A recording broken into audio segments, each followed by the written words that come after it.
Ada yang tanya sama saya begini, nanti setelah Presiden Jokowi ini akan kembali pada kerajaan. Saya ngomong sopo. Nggak ada presiden lagi. Nggak ada presiden lagi. Wah. Mas, Mbak, Bu, Pak Mbak E.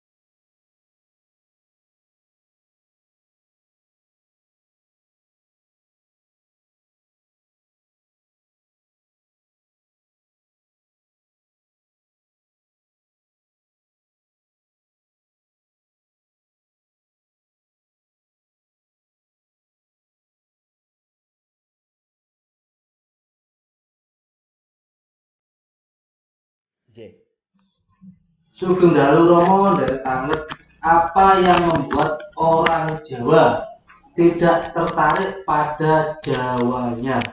Matur nuwun, salam rahayu. Begini, nggih. Sebetulnya bukan orang Jawa tidak tertarik pada Jawanya. Memang ada satu generasi terputus di mana tongkat estafet dari orang tua ke anak ini kadang yang saya rasa terputus. Contoh anak zaman sekarang itu suruh bahasa Jawa yang agak naik sedikit dari Madya Kromo atau Kromo Madya aja sudah salah kaprah. Saya bilang ada tongkat estafet yang terputus. Motifnya apa saya nggak mau cerita lah. Yang pasti dikarenakan kehidupan yang semakin sulit dan cara berpikir manusia yang mulai bergeser, ini juga termasuk komponen yang mengakibatkan terputusnya Jawa itu tadi.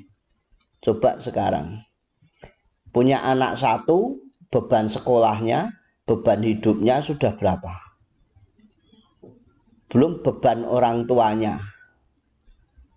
Akhirnya anak tidak diawasi dengan maksimal. Jangan bicara budaya, wong bicara kemapanan ekonomi keluarga aja belum kok. Sehingga terputus, ada satu mata rantai yang terputus. Nah, Trimah mawi pasrah dalam konteksnya Raden Mas Panji Sosrokartono hilang dalam hidup manusia Jawa. Hilang. Trimah mawi pasrah itu hilang. Sehingga ada muncul kalimat ben podo karo Kancane. ya ini tadi ya jadi masalah. Manusia Jawa akhirnya dididik menjadi manusia konsumtif. Gitu. Nek biyen kan manusia kreatif. Dulu masyarakat kita itu masa kreatif loh. Lihat rumah-rumah zaman dulu itu. Nah, tapi kalau kita ukur coba orang dulu dengan orang sekarang, orang dulu itu masih ninggali tanah loh. Isih ninggali sawah, isih ninggali kebon. Lah kira-kira wong saiki mati ninggali apa? Nerane ninggali utang gak ada imbalan. Berarti pola hidupmu ada yang salah tuh sebetulnya dibandingkan mbah-mbahmu dulu loh. Itu kalau kita mau mengkaca. Padahal mbah-mbah kita dulu meligi petani. Mungkin meligi peternak. Tapi mereka puja baktinya kepada leluhur, puja baktinya kepada semesta, puja baktinya kepada orang tua. Masih tertib. Coba. Lah wong saiki dinilai. Lah kalau orang tani itu sekarang hasilnya berapa? Dia bilang begitu. Lah sekarang kalau saya jadi pegawai pabrik atau saya jadi pegawai perusahaan tertentu, bayaran saya berapa, kan begitu pikirannya. Lah itu akhirnya terputus, ada yang terputus. Kalau ada orang bilang, wah ini ada kekuatan asing yang ingin mengobrak-ngabrik, ya terserah, saya nggak mau bicara begitu. Kalau toh memang itu ada, terus tindakanmu mau apa? Jawabannya kan sebetulnya kecil tuh, gampang tuh. Mulailah dari dirimu, keluargamu, kiri kananmu, selesai. Nggak usah bicara teori, ini ada kekuatan asing yang ingin menghancurkan. rasa mbok bahas. Kedukuran utekmu. Wis, iki kok nggawe materi omong ning kono. Ngono lho.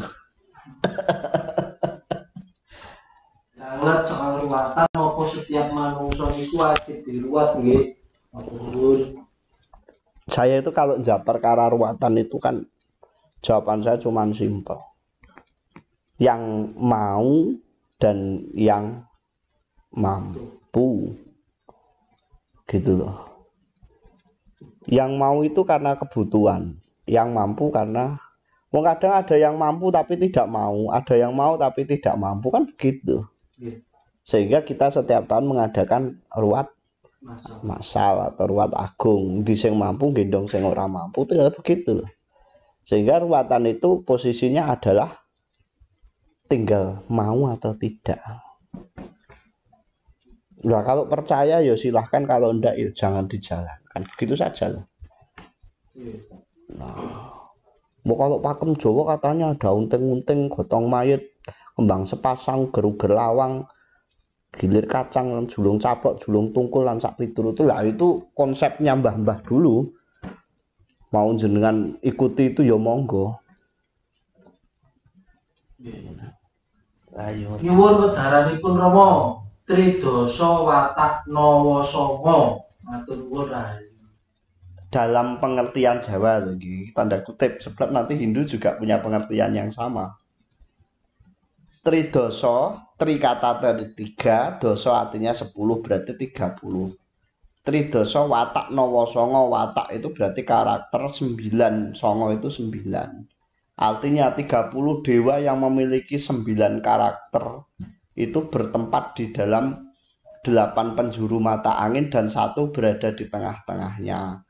Sama halnya itu juga berada di dalam diri manusia. 30 padewan yang ada di dalam diri manusia menjelma menjadi 9 watak. Yang di tengah-tengah 1, yang 8 ada di seranduning badan. Itu masalah Tridasa Dewa Watak Nawa Sanga. Cuma nanti untuk lebih detailnya terus sang yang ini di mana, sang yang ini di mana, sang ini di mana, ya saya minta waktu. Mungkin live yang di hari Sabtu besok kita temanya Tridasa Dewa Watak Nawa Sanga.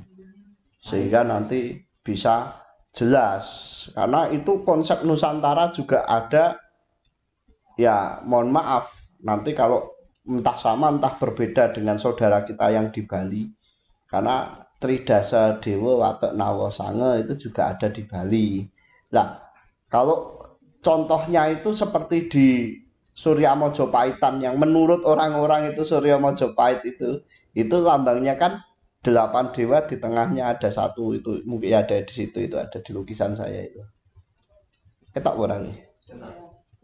Aku karena ketok itu ada. Besok itu dicopot untuk materi, tidak apa-apa itu. Iya, itu 9 dewa Jadi nanti yang saya khawatirkan begini, kalau ndak ada bahan materinya itu kan, karena dewa itu sendiri sebetulnya itu kan sinengker di dalam diri kita. Itu adalah pancaran cahaya dari Sang Maha Kuasa, terus direplikakan, dibentukkan dalam bentuk-bentuk kadewan-kadewan seperti itu. Jadi bukan manusia menyembah dewa, tapi manusia menyembah pada sinar Tuhan. Sinar Tuhan yang dientong-entong ngono kuwi ben gampang jane ngono.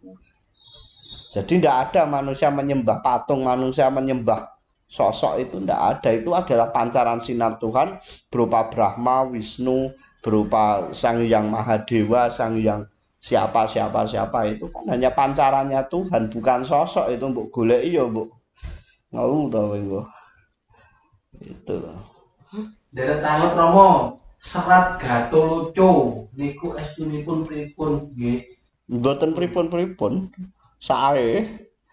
Serat Gatoloco karo Darmo Gandul itu kan penulisnya siapa, dari karakter tulisannya kan bisa diketahui.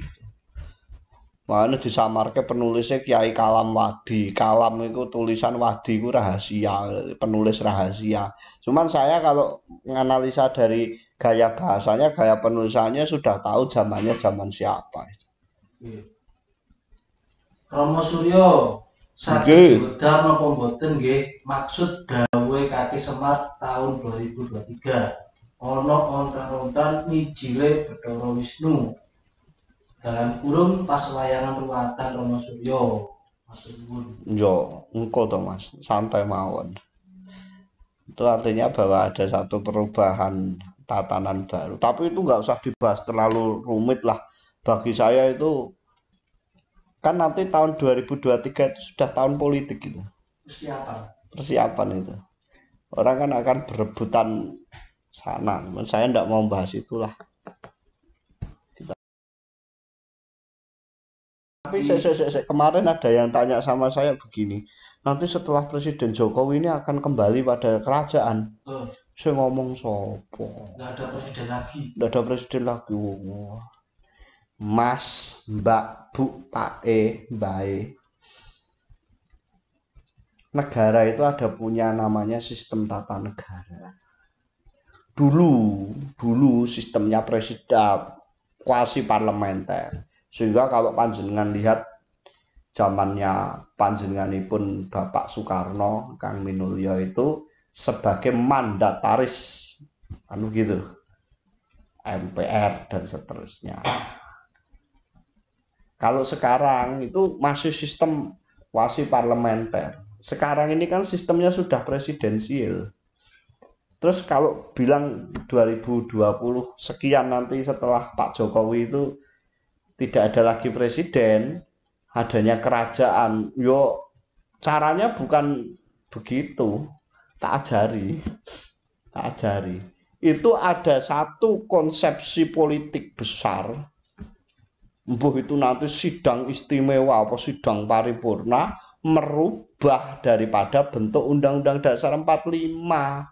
Karena jelas pasal 1 Undang-Undang 45 itu kan bahwa negara Indonesia adalah negara republik, negara kesatuan berbentuk republik. Wah, itu kudu berubah dhisik. Baru ngomong ngono kuwi. Makanya jenengan harus punya pengetahuan sampai situ baru bilang begitu. Nah, kalau sudah itu berarti butuh amandemen Undang-Undang 45 dong. Ayo. Mbok nek ngomong dipetong, ngono lho maksudku iki. Kan jelas. Negara Indonesia adalah negara kesatuan berbentuk republik. Ya selesai itu. Nah, kalau mau bicara seperti itu ya tolong itu dirubah dulu pasal 1 Undang-Undang Dasar 45 itu. Berarti apa politik toh? Harus menguasai DPR MPR toh? Harus bisa ngelobi presiden toh? Ada amandemen toh? Ora remuk itu. Terus caramu piye? Ayo. Lah ini kan bukan satu hal yang mudah. Jangan terus setelah saya semedi di gunung sana terus dapat sasmito begitu loh. Yuk nanti dulu. Negara mawa tata, yen desa mawa cara. Lah itu harus kita selesaikan dulu. Lah wong itu sudah kita sepakati bersama bahwa itu sebagai landasan kita bernegara, landasan kita berbangsa dan bernegara itu Undang-Undang Dasar 45 kok. Makanya saya ketawa Mas Admin kemarin. Oh, dudu Mas Admin jane sing ngomong ki Pak Pamuji lho kan. Tekon ning aku ngono iki. Ature mantune iki mantune Pak Jokowi ini balik teng kerajaan. Ndang nggih Pak Ji. Nggih niki enten sing ngomong, alah mbok prek aku ya ngono. Kon sekolah mana sih sing ngomong. Kita lihat corak tahun 1920 sampai 1940-an. Negara-negara yang merdeka di era tahun 1940-an itu semua pasti memilih konsep republik. Begitu loh. Nah, kalau konsep republik ini mau dirubah, syaratnya apa? Rubah dulu Undang-Undang Dasar 45. Pasal 1-nya dirubah. Berarti prosesnya kan juga nggak semudah yang jenengan bayangkan toh. Nah, yang bisa merubah itu 1, politik. 2, mungkin ada bencana gede duwer gitu rakyatnya morat-marit terus nata negara meneh ngono kuwi kira-kira nek kok yo elik men ngono. Mang penggalih dewi-dewi.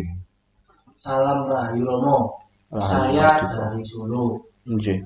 Eyang Ismoyo alias Eyang Semar Tanglet.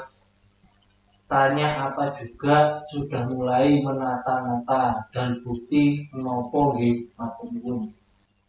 Sebetulnya kalau saya diskusi dengan teman-teman, sebetulnya sekarang bukan Sabdo Palon nagih janji, tapi Sabdo Palon netepi janji.